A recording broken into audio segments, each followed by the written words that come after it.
Democratic New York City Mayor Eric Adams announced that the migrant shelter at Floyd Bennett Field will close by January 15th. The shelter is in a national park where federal authorities, not city officials, have jurisdiction. We have been concerned about Floyd Bennett Field since the election results. It is the only shelter on federal land, and we do think that could pose additional risks. In recent interviews, President-elect Trump has signaled that he will prioritize border and immigration enforcement early in his administration. Democratic leaders have been working to shield undocumented immigrants before he takes office. Meanwhile, immigrants without legal status at the shelter have expressed concerns about stricter enforcement under the new administration. I see that he is a man who says what he means and keeps his word. Let's wait and see what happens. Jose says he believes that the actions of a few individuals are unfairly tarnishing the reputation of all immigrants. There are many immigrants like my compatriots who come to commit crimes and steal, so sometimes just because of one person, everyone pays the price. Jose is part of one of the two largest immigrant surges in U.S. history.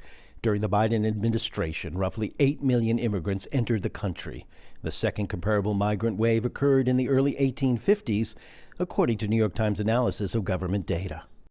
I think the numbers that we've seen in the last couple of years are historic. The largest number that we've seen in history by pure number, not by necessarily by percentage. In the face of these overwhelming numbers, New York City Mayor Adams is adopting a conciliatory approach. Recently, he met with President-elect's incoming border czar to discuss the evolving situation.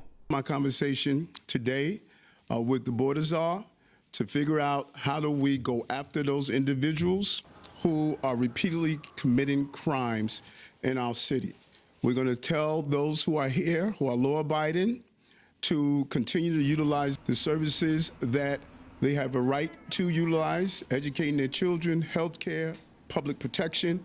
But we will not be a safe haven for those who commit violent acts. Many of Mayor Adams' recent actions may be strategic moves to retain a measure of local control, Corcoran suggests. I do think that one of the calculations he's probably making is he may be recognizing that he might not be able to stop all mass deportations or all mass raids in New York City. But if he's seen as cooperating to some extent, he may have some leverage to sort of figure out how those raids might be prioritized or what communities might be protected. As blue state leaders adjust, it remains to be seen how effective these efforts will be.